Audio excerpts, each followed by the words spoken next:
අපි ධර්මය අපිට ඕන ආකාරයට විග්‍රහ කරගන්න බැහැ. ඒක හොඳින් තේරුම් ගන්න ඕනේ. ධර්මයේ විග්‍රහ වෙන්න ඕනේ බුදුරජාණන් වහන්සේ දේශනා කළා වූ මේ උතුම් ප්‍රාතිමෝක්ෂ සීලේ අර්ථයන්ට. ඒ නිසා බුදුරජාණන් වහන්සේ ප්‍රාතිමෝක්ෂ ශ්‍රීලේදී බොහෝම පැහැදිලිව අපිට දේශනා කරලා තියෙනවා 12න් පස්සේ පින්වතුනි ආහාර ගැනීම අපිට තහනම් කරලා. ඒක හොඳට තේරුම් ගන්න. ඒ වගේම යම් කෙනෙක් 12න් පස්සේ ආහාරයක් ගත්තොත් ඒ කියන්නේ ආහාර හැටියට කියන්නේ ඔය සුප් එකක් ගත්තත් ඒක ආහාරයක්. ආප්පයක් වැළඳුවත් ඒක ආහාරයක්. ඉන්දියාප්පයක් වැළඳුවත් ඒක ආහාරයක්. මම මේවා කිව්වාම කෙනෙක් මාත් එක්ක අමනාප වෙන්න පුළුවන්. නමුත් මම මේ ධර්ම විනයයි දේශනා කරන්නේ. කායිකවත් අමනාපයකට කියන කතාවක් නෙමෙයි. මොකද අපිට වර්තමානයේ පේනවා පින්වතුනි සමාජය තුල බලවත් මරණීය දුක් විඳින අවස්ථාවන් ගිහිසා පැවිදි පින්වතුන්ලාගේ හොඳට තේරුම් ගන්න ඕන. තරුණ ස්වාමින් වහන්සේ කෙනෙක් මට ඇවිල්ලා කියනවා ස්වාමින් වහන්සේ මට හරි බයක් දැනෙනවා. මං පන්සලක ස්වාමින් වහන්සේ නමක් මම දැන් සීලය තුල පුළුවන් තරම් ශක්තිමත් වෙනවා. මම පුළුවන් තරම් සීලය මගේ ජීවිතයට එකතු කරගන්න බලනවා. මං එව්වයි ස්වාමින් වහන්සේ ඔබට වහන්සේට මෙහෙම හිතුනේ මගේ නායක ස්වාමින් වහන්සේ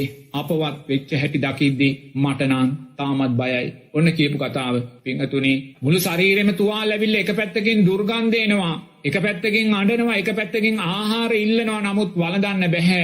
පෙනි පෙනි ආහාර තියනවා වළඳන්න බෑ. පින්වතුනි අප්‍රමාණ දුක් විඳලා අපවත් වෙනවා. අතපය බැඳලා ඉඳලා අපවත් වෙනවා. වාට්ටුවේ කෑග ගහ දුවලා අපවත් වෙනවා. ඇඳුම් නැතුව නිර්වස්තව ඉන්නවා. පින්වතුනි සිහිය විකල් වෙලා හොඳට තේරුම් ගන්න වැරදි කියනවා නෙමේ. හෙට දවසේ මගේ මරණය කොයි ආකාරයෙන් වෙයිද කියලා මම දන්නේ නැහැ. මුගලන් මහෝත්තමයාණන් වහන්සේගේ අතපය කුඩු කරලායි පිරිනිවන් පෑවේ. අතීත අකුසල් මොනවා එන්න තියනවද කියලා මම දන්නේ නැහැ. මගේ ගිහි ජීවිතේ අවුරුදු 44ක්. ඒ අවුරුදු 44 අප්‍රමාණ සිල්පද මිදගත්ත කෙනෙක් මම. ඒ නිසා මගේ හෙට දවස කෙසේ වෙයිද කියන්න මම දන්නේ. අතපය බැඳලා අපවත් වෙයිද, පිළිකාවකින් අපවත් වෙයිද, ගහලා මරලා අපවත් වෙයිද කියන මම දන්නේ නැහැ. මට කරන්න පුළුවන් එක දෙයයි වර්තමානයේ කුසලයේ තුල ශක්තිමත් වෙනවා. ඒ කුසලයේ මං කවදාක්වත් සුප් කෝපයක් උදෙසා, ආප්පයක් ඉන්දියාප්පයක් උදෙසා පින්වතුනි ඒ කුසලයේ මං පාවා දෙන්නේ නැහැ. මං ඒ කුසලයේ ආප්පයක් උදෙසා, ඉන්දියාප්පයක් උදෙසා, සුප් කෝපයක් උදෙසා පාවල දෙනවා නම් පින්වතුනි මගේ මරණය කොයි ආකාරයෙන් වෙයිද කියන්න මමවත් දන්නේ නැහැ. ඒ නිසා මම සුප් කෝප්පයකට පින්වතුනි මගේ ජීවිතේ මම පාවලා දෙනවා නම් ඒ පාවලා දෙන්නේ මගේ කුසලයමයි. ඒක හොඳින් තේරුම් ගන්න. සමාජයේ දිහා හොඳින් ඇස්සරලා බලන්න. ඔබ තරුණ වෙන්න පුළුවන්, ඔබ මධ්‍යම වෙන්න පුළුවන්, ඔබ තාම වයෝ වෘද්ධ භාවයට පත් නොවූ කෙනෙක් වෙන්න පුළුවන්. නමුත් පින්වතුනි මරණාසන්න මොහොතක් අපිට එනවා. ඒ මරණාසන්න මොහොතේ වර්තමානයේ ගොඩාක් ගිහි පැවිදි පින්වතුන්ලාගේ අපි හිතනවාට වඩා ගොඩාක් දුර්වල මරණ පින්වතුනි. ඇයි මේ සීලයට ශක්තිය දෙන්නේ නැහැ. සීලය දුර්වල වෙනවා. සීලේ ආනිසංසයක් තමයි ජනප්‍රියභාවය. සීලේ ආනිසංස මරුණටත් පස්සේ ජනප්‍රිය කරනවා. පුතුනේ බුදුරජාණන් වහන්සේ තාම ජනප්‍රියයි. මුගලන් මහෝත්තමයාණන් වහන්සේ, සාරිපුත්ත මහෝත්තමයාණන් වහන්සේ තාම ජනප්‍රියයි. මේ යසෝදරා උත්තමාවිය තාම ජනප්‍රියයි. මිහිඳු මහෝත්තමයාණන් වහන්සේ, සංඝමිත්තා උත්තමාවිය තාම ජනප්‍රියයි. ඇයි පින්වතුනි? සීලේ ආනිසංස. සීලේ ආනිසංස පිරිනිවන් පෑවට පස්සෙත් ජනප්‍රියයි, අපවත් වුණාට පස්සෙත් ජනප්‍රියයි. ඒ සීලේ ආනිසංස. නමුත් අද මොකද්ද වෙන්නේ? සමහරව අපවත් වුණාට පස්සේ 3 මාසේ දානෙන් පස්සේ පින්වතුනි මතකයක් නැහැ. ඇයි මතක නැත්තේ? කරුණාකරලා ධර්මයාකාරයෙන් විග්‍රහ කරගන්න. ජීවත් වෙන ඔබටයි මම මේ කතා කරන්නේ, මිය ගියාට නෙමේ. මට අවශ්‍ය නැහැ මැරිලා 3 මාසෙන් මාව අමතක වෙලා යන මරණයකට මට එන්න. බුදුරජාණන් වහන්සේ මට එවැනි මරණයකට අවසර දීලා නැහැ. මගේ අපවත් වීමට මට බුදුරජාණන් වහන්සේ ශ්‍රාවකෙක් හැටියට අවසර දීලා තියෙන්නේ. මැරුණාට පස්සෙත් අපවත් වුණාට පස්සෙත් මා ගැන කතා කරන ජීවිතේ තුල ගත කරන්න කියලා. ඒ නිසා මගේ සෑම ඇවතුම් පැවතුමක්ම මං ඉස්සරහට අරන් යන්නේ පින්වතුනි අපවත් වුණාට පස්සේ මං ගැන කතා කරන්නයි. ඒ උතුම් ධර්මයේ බුදුරජාණන් වහන්සේ දේශනා කළා තියෙනවා. ඒ තමයි සීලේ ශක්තිය. සීලේ පළවෙනි ආනිසංසය එයා මෙලවත් ජනප්‍රියයි, පරලොවත් ජනප්‍රියයි. අනසීලේ ආනිසංස. දෙවෙනි ආනිසංසය එයා ඕනෑම අභියෝගයට මුහුණ දෙන කෙනෙක්. තුනේ අභියෝගයන් ඉස්සලා එයා සැලෙන්නේ නැහැ. රෝගී භාවය, ජාති ජරා ව්‍යාධි මරණ ශෝක පරිදේව දුක්ඛ දෝමනස්යන්, ප්‍රියන්ගෙන් වෙන්වීම, අප්‍රියන් නායකවීම, පංච උපාදානස්කන්ධ දුක. තුනේ මේවා අපි ඉදිරියට එන අභියෝගයන්. මේ අභියෝගයන් ඉදිරියේ සැලෙන්නේ නැහැ. පිංහතුනි මරණාසන්න මොහොතේත් එයා දක්ෂයි සතර සතිපට්ඨානය තුල සිහිය පිහිටවන්න. එයා අභියෝගයන් ඉදිරියේ සැලෙන කෙනෙක් නෙමේ. එයා මරණීය අභියෝගයේ ඉදිරියේ නොසැලෙන කෙනෙක් බවට එයා පත් වෙනවා. අඬන්නේ දොඩන්නේ අවසිහියට පත් වෙන්නේ අසීයෙන් කෑ ගහන්නේ බැඳලා තියන්න ඕනේ නෑ දුවන්න ඕනේ නෑ මර ලතෝනි දීගෙන කෑ ගහන්න ඕනේ නෑ කන්න දෙන්න කන්න ඉල්ලමින් මැරෙන්න ඕනේ නෑ. පින්වතුනි අභියෝග ඉස්සරහා එයා සතර සතිපට්ඨානය තුල කළු ගලක්සේ ශක්තිමත් කෙනෙක් වෙනවා. අන්න සීලේ ශක්තිය භවභෝග සම්පත් ආරක්ෂා වෙනවා. මොනවද පැවිදි අපේ භවභෝග සම්පත්? මේ සද්ධාව, සීලය, මෛත්‍රිය, සතිය, සමාධිය, ප්‍රඥාව, ඥාන දර්ශන, විමුක්තිය. පින්වතුනි මේ අපේ භවභෝග සම්පත්. මේ භවභෝග සම්පත් ආරක්ෂා වෙනවා. මේ භවභෝග සම්පත් ගැන අපි අපවත් වුණාට පස්සේ මිනිස්සු කතා කරනවා, දෙවියන් කතා කරනවා, බ්‍රහ්මීන් කතා කරනවා. ඒ විතරක් නෙමේ සිහි මුලා නොවී මැරෙනවා. සිහි මුලාවටපත් වෙන්නේ නැහැ. පින්වතුනි මේ කතා කරමින් සාදුකාර දෙමින් ඒ සාදුකාර හඬත් අනිත්‍ය වූ පස්සයක් යයි ධම්මානුපස්සනාවෙන් දකිමින් ඇස්පියා ගන්නවා. විදර්ශනාමය මරණයක්, සතර සතිපට්ඨානය තුල ගෙවුණු මරණයක්, පංච උපාදානස්කන්ධයේ අනිත්‍යභාවය තුල ඇති වුණා වූ මරණයක්, විදර්ශනාමය සප්ත බොජ්ජංගයන් තුල ඇති වුණු මරණයක්. අන්න සීලේ ආනිසංස සමාජයේ දේශ බලන්න. මේ සීලේ ආනිසංසයන් තියෙනවාද? මේවා දුර්වලයි. මේ නිසයි අපි කතා කරන්නේ. සීලය දුර්වල කරගන්න එපා. බුදුරජාණන් වහන්සේ දිවසින් දකිනවා 12න් පස්සේ ආහාර ගත්ත අයට මොකද්ද වෙන්නේ කියලා. ඒ අය අපවත් වුණාට පස්සේ මොකද්ද වෙන්නේ? අන්න බුදුරජාණන් වහන්සේ දකිනවා. එහෙම අය කොහෙද ඉපදෙන්නේ? අනේ සුක්කෝප් එකම පණුවෙක් වෙලා උපදිනවා. ආප් එකම පණුවෙක් වෙලා ඉපදෙනවා. ඉන්දියාප් එකම පණුවෙක් වෙලා ඉපදෙනවා. බුදුරජාණන් වහන්සේ දකිනවා. බුදුරජාණන් වහන්සේ විනයක් පනවලා තියෙන්නේ. මේ ශාසනයේ මේ විනය පනවන්නේ ඇයි පින්වතුනි?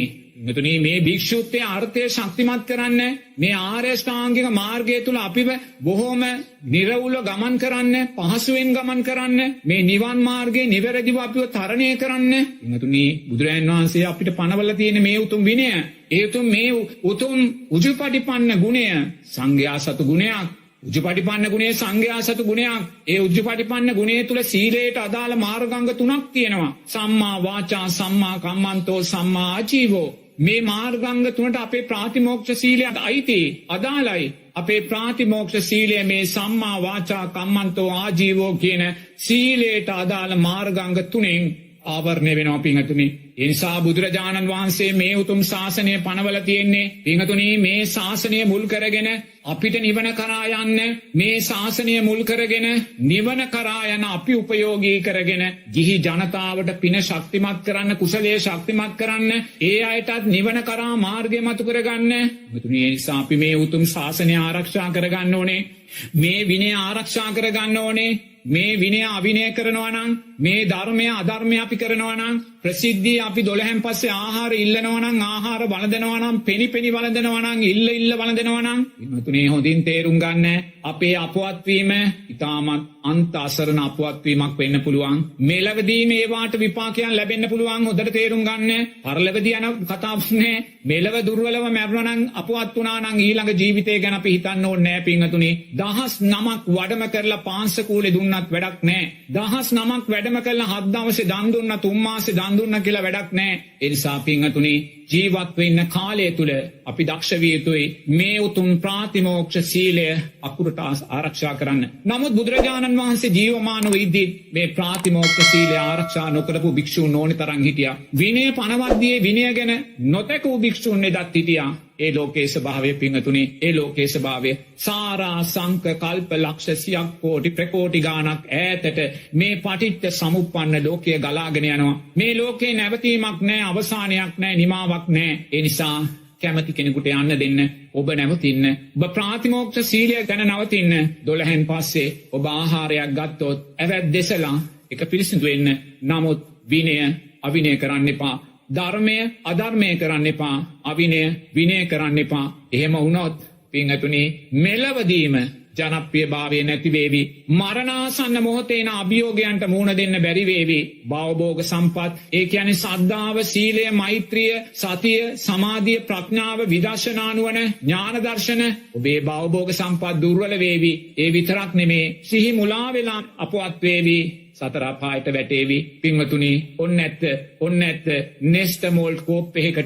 නෙස්ටමෝල් කෝප්පයකට ඔය විනාශය අපි අත්කරගත යුතු නෑ. සුප් කෝප්පයකට ආප්පයකට ඉන්දියාප්පයකට පින්වතුනි අපි මේ අවාසනාවන්ත තත්ත්වය අපේ ජීවිතවලට එකතු කර ගන්නවා නම් ඊට අපි කියන්නේ සම්මාදිට්ඨියේ දුර්වලභාවයයි කියලා. කාටවත් මං ඇඟිල්ල දික් කරන්නේ මම ඇඟිල්ල දික් කරන්නේ මේ සියලු දේවල් වලට මුල වෙන අවිද්‍යාවටයි පින්වතුනි. අවිද්‍යාව යම් තැනකද එතන තියෙන්නේ ජාති ජරා ව්‍යාධි මරණ ශෝක පරිදේව පමණක්මයි. ඉන් මෙහා දෙයක් අපිට හොයන්න බෑ. ඒ නිසා ඔබ දක්ෂ වෙන්න. මේ උතුම් සම්මා සම්බුද්ධ ශාසනය බුදුරජාණන් වහන්සේ මහා කරුණාවෙන් පනවලා තියෙන්නේ පින්වතුනි ඔබේ සැපේ උදෙසා, ඔබේ විදර්ශනා නුවණ උදෙසා. ඒ නිසා ඔබ දක්ෂ වෙන්න මේ ශාසනය උපයෝගී කරගෙන ඒ උතුම් විනය ධර්මයන් ජීවිතයට එකතු කරගන්න.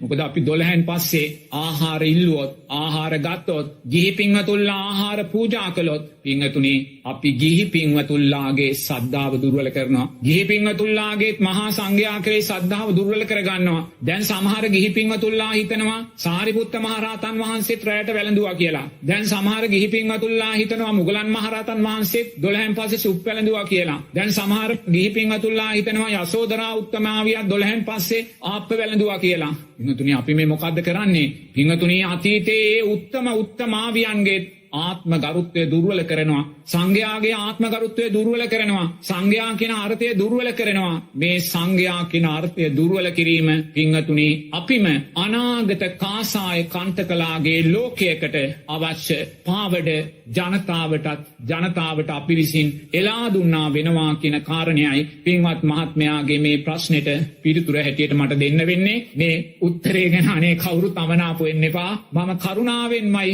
මේ දේ කියන්නේ. අනේ ගෞරවනීය ස්වාමීන් වහන්සේලා මට ඇවිල්ලා කියනවා මගේ නායක හා ස්වාමීන් වහන්සේ අපවත් උනේ මෙහෙමයි කියද්දී පින්වතුනි අපි මේව සංගවන්න ඕනේ නෑ. ඒ නිසා සුප් කෝප්පයක් වෙනුවෙන් සුප් කෝප්පයක පණුවෙක් වෙලා ඉපදෙන්න එපා. ආප්පයක් වෙනුවෙන් ආප්පයක පණුවෙක් වෙලා ඉපදෙන්න එපා. ඉන්දියාප්පයක් වෙනුවෙන් ඉන්දියාප්පයක පණුවෙක් වෙලා ඉපදෙන්න එපා. පින්වතුනි මේ ප්‍රාතිමෝක්ෂ සීලය වෙනුවෙන් දෙවියෙක් වෙලා බ්‍රහ්මෙක් වෙලා නිවන් දකින මිනිසෙක් වෙලා උපදින්න.